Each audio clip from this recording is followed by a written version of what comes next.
growing and rising to spiritual consciousness and the Christ within us.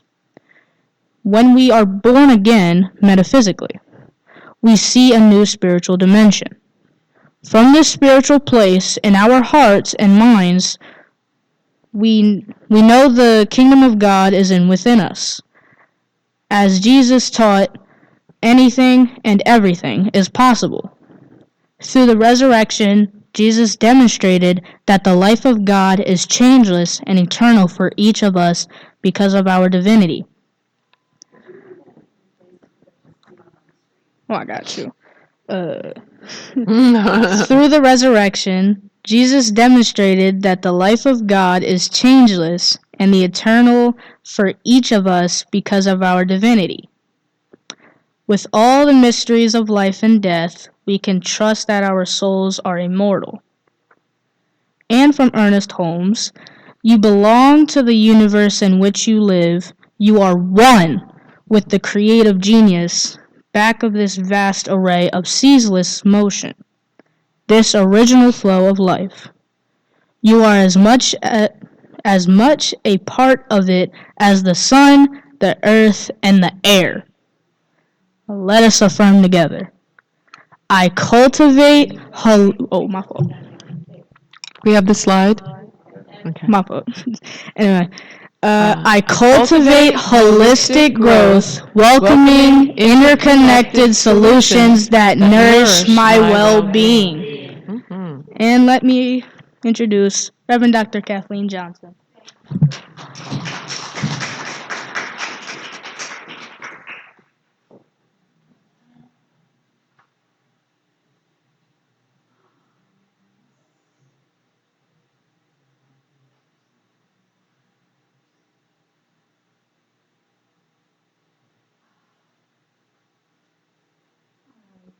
Looks like there we go. Holistic growth, no quick fixes. How perfect for this particular time in our nation, in our world, and in our own lives. So today, my intention is that we receive inspiration from not only the message of Easter, which is about resurrection or renewal, and the deeper message of Earth Day, which is about sustainability. So it is, my intention is to guide us into shifting from our focus on wanting immediate results to creating a long-term vision. And we have a long-term vision in this community, heaven on earth, a world that works for all. It's a long-term vision. And so the idea then is to shift into that awareness that what's required for that long-term vision is a sustainable practice, sustainable actions that we take every day in that direction in our own personal lives as a community. And therefore, building consciousness, because everything is as within, so without. So consciousness is what gives birth to what is not only within us, but all around us. So today, we take a deep dive into the transformative spirit of resurrection by applying something called habit stacking. Anybody hear of habit stacking before? Well, you're going to hear about it today. Habit stacking as a holistic approach toward a more vibrant and sustainable future for ourselves and our beloved Mother Earth. Let's do habit stacking first. This particular technique was developed fairly recently. The idea is to practice linking new positive habits to our existing routines in order to build a foundation of sustainable, steady, holistic development of our consciousness and our lives. And it begins with this phrase, after I, and then we think about what our current routine is or habit, after I do this, I will, and then you insert the new habit that you want to put in place. So this method helps us build positive behaviors incrementally, making the process of growth then manageable and sustainable. Here's an example. After dinner, I will make vegetable juice for tomorrow morning. I have a vegetable juice routine that I do with where I extract juices and drink it, but often it doesn't get done until noon because of my morning routine. So what I realized that I want to do is after dinner sometime, I make the vegetable juice, put it in the refrigerator, and then it's ready to go the next morning so that when I wake up in the morning, that's the first thing that I do, is drink that vegetable juice. Or it could be after I shower, I will meditate for 30 minutes. Because often my meditation ends up later in the day and I'd rather do it, earlier in the day. So after I shower, I will meditate for 30 minutes. See how that works? So that's called habit stacking. So by associating new habits with established ones, then we gradually shift our trajectory toward greater well-being and spiritual development. So these are like baby steps or micro steps that may seem small in the moment, but over time continue to build within ourselves a new way of showing up, a new way of being, a new way of showing up. And so it is a shift then again from wanting a quick fix to focusing on the process, and therefore fostering patience and perseverance for sustainable growth. Got it? This is really, I was so excited to find this. I thought this is so great. And so what does this have to do with Earth Day and Easter? Well, that's the whole point. And so I'm going to begin with a story, an Earth Day story it's about a young woman by the name of Lily.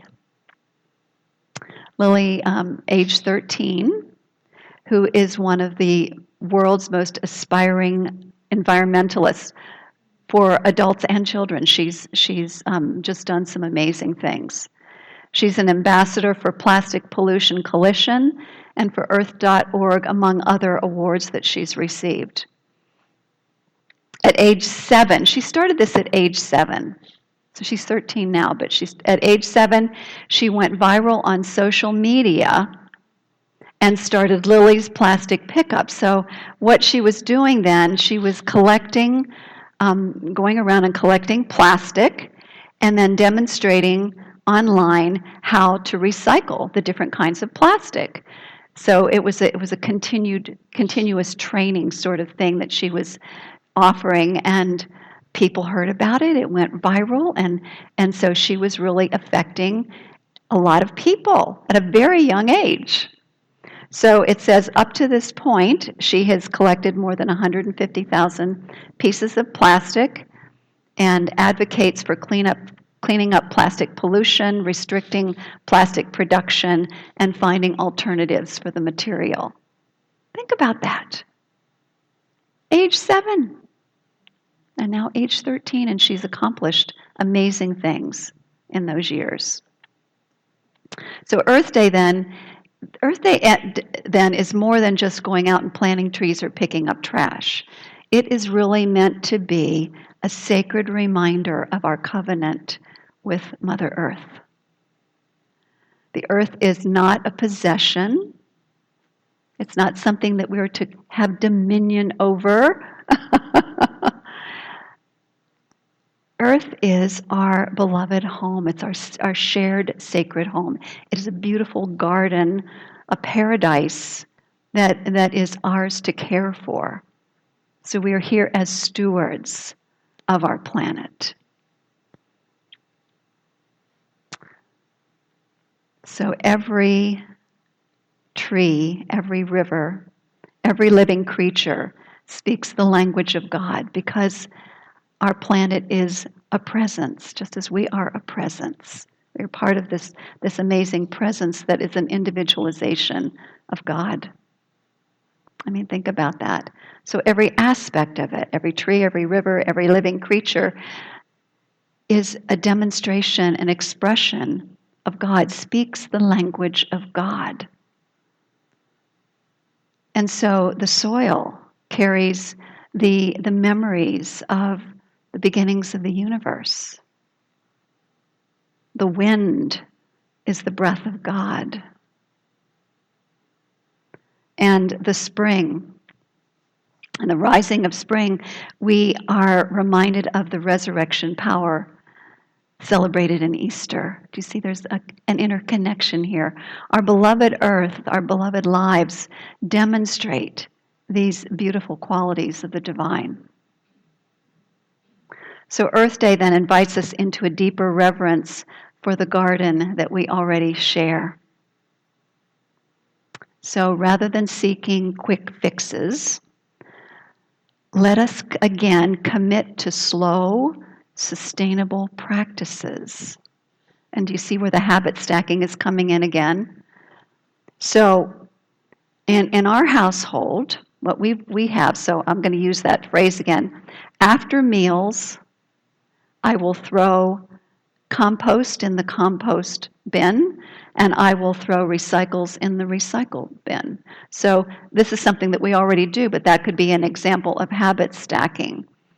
Because I know at one point in time we were doing the recycling and then we added on the composting. And all of these things may seem small, oh, we're just one person, but the more of us that do it, the more are making a difference. And I know we're making a huge difference by composting rather than putting things in the trash.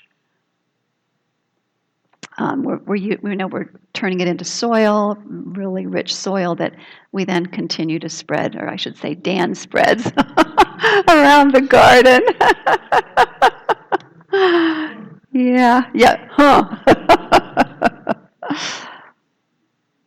And so Earth Day then is a beautiful call to tend to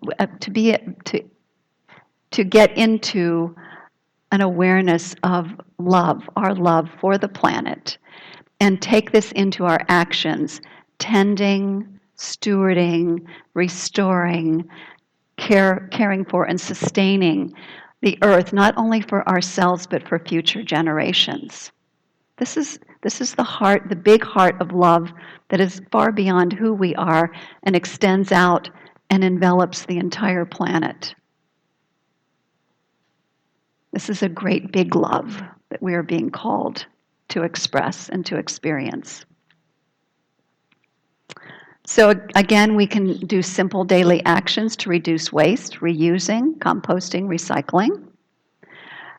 We can also take actions that clean the air, earth, and water by supporting efforts to conserve and rebuild the green areas. There's been so much about how powerful these green areas, whether they're forests or jungles or marshes or mangroves or fields, how they become carbon sinks to clean up the air.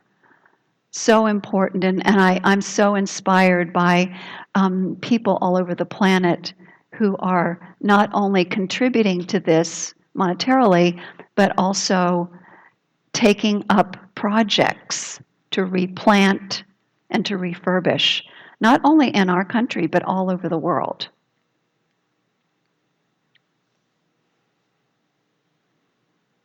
So again, let's take a moment and consider what our particular contribution might be to Earth Day. What habit might we decide to add onto, to stack onto what we already do? So after meals, I blank, or after whatever it is, I fill in the blank. Resurrection and Easter. So Easter is not about the crucifixion. Easter is about resurrection. And this is a beautiful concept that is meant to be something to inspire us in our daily lives. And resurrection meaning the resurrection of the mind that gets caught up in fear and doubt and getting pulled by the things that are going on in the world.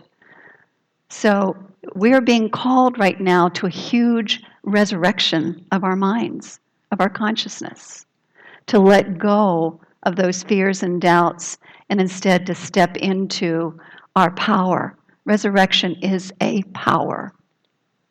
Resurrection consciousness, the understanding that it's important for us to not only every once in a while or even just once a day renew our minds with meditation and prayer and spiritual study and so on, but it is about being the observer of our minds as we move throughout the day and notice the points at which we get pulled into the dramas that are going on and instead move into a more sustainable consciousness that helps us stay grounded and rooted in our divinity, grounded and rooted in love, and then able to be guided into right actions, like what is ours to do. And there's so much that we really can do that we may not have even thought of, but when we stay rooted and grounded in our divinity through spiritual practice, through meditation, through prayer, through visioning, then we're able to access the wisdom of the divine, all possibilities and all potentialities of what is ours to do to meet these challenges that are taking place on the planet. I was speaking with somebody before the service today about all the things that are going on and how scary it can be to see things that we thought were in place just being pulled away or fall away just like that. And I am reminded of a powerful teaching that I had back with Barbara Marx Hubbard back in the Gateway to Conscious Evolution. This was back at the beginning of like 2001 or somewhere in that vicinity, is the idea of conscious evolutionary drivers. These challenges that we face are conscious evolutionary drivers.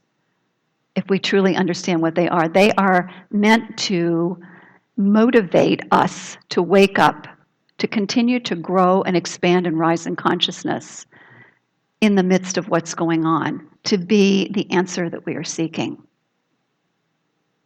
And that answer can be simply raising our vibration, because since we are one, it really truly affects the whole. And so you can see all of the things that are happening as a result. There's more and more organizing for protests, for demonstrations. I like to call them demonstrations of what we're for. And there's pushback, like, no, I'm not going to do that. So it's important for us to remember that in the midst of all of this, to not lose our center and core of who we are. We are divine beings. We are beings of great power and strength. We are beings that are creative. And because of this, the solutions are at hand. The solutions are truly at hand. And so this season is a season of cultivating hope, cultivating sustainable practices in order to show up the way that we're being called to show up as love. I mean, ultimately, it's love. Love is the ultimate power in the universe. What we are for. Standing up, that's love. Love stands up for what it's for.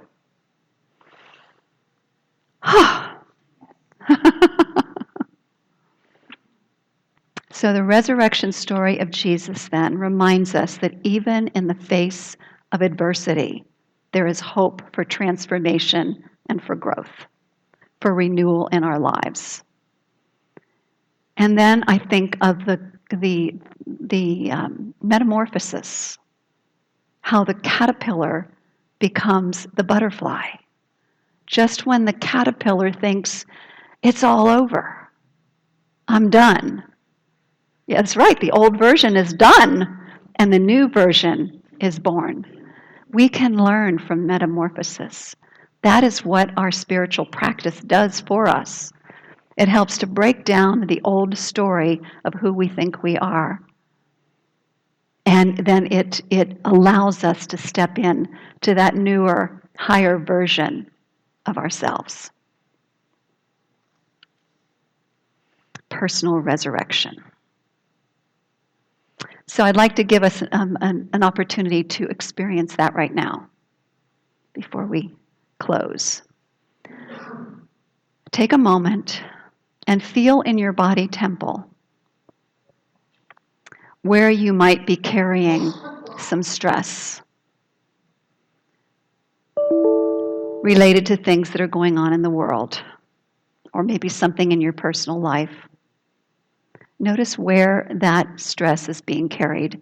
Is it in your head, your jaw, your neck, your shoulders, your heart, your solar plexus, your lower abdominal area, hips, knees, feet? You know, these stresses can be carried all over the body, so just notice where the tension is and breathe into it.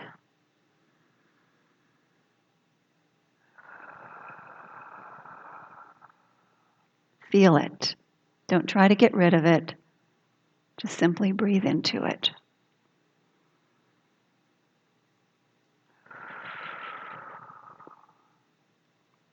Our emotions are wonderful things because they let us know when there's something up that is being called to be transformed. And so then let's just notice, we don't even have to know exactly what the belief is. It could be, I'm powerless to do anything, who knows what it is. But imagine that that particular belief is something that you're connected into. It's running the show. And just imagine it wherever it might be. And let's say that it's an egg. You can make it an Easter egg, but it's an Easter egg that's not serving you. So just take a moment and crack that egg open and just let all the energy drain out of it and come back into your body. And there might be multiple eggs to break. You could call them rotten eggs. That might be a better descriptor. And just take a moment and crack those rotten eggs, those beliefs that are not serving you, that create a lot of fear and doubt and resentment and so on. And then let's just, as we do that, just notice how all of that power that we've invested in those beliefs just comes back into the body. And feel it draining down into the earth through the bottoms of our feet. Just feel the bottoms of your feet for a moment.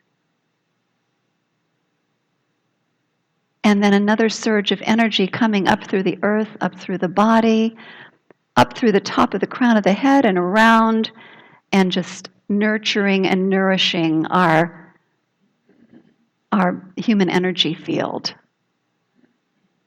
And then that beautiful, we've been talking about the Christ consciousness, that Christ consciousness light, or that Buddha light, whatever you want to call it, the light of God, coming down through the top of your head and filling the entire body. And so the entire body, the entire energy field is pure light.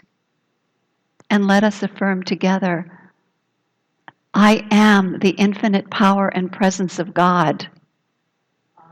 I am the infinite power and presence of God. Creating Creating good and more good. good and more good. I'm the infinite love of God. I am the infinite love of God. I am the infinite peace of God. I am the infinite peace of God. I am the infinite joy of God. I am the infinite joy of God. I'm the infinite wisdom of God. I am the infinite wisdom of God. And all is well. And all is well. Take a breath. Drop down into your heart. Take it in. Stand in your power.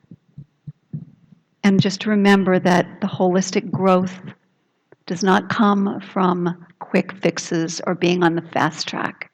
It is the consistent daily practices, just as the one we just did. The moment that you notice there's something going on in your body, this is a beautiful practice to do on the spot. And this is something in addition to your daily practices. So I trust that all is well in your body's temples right now, that you're feeling better, that you're feeling more hopeful, more inner strength, and that you take that with you into your world. And knowing that this is truly the spirit of Earth Day and of Easter. So let's just say, glory, hallelujah.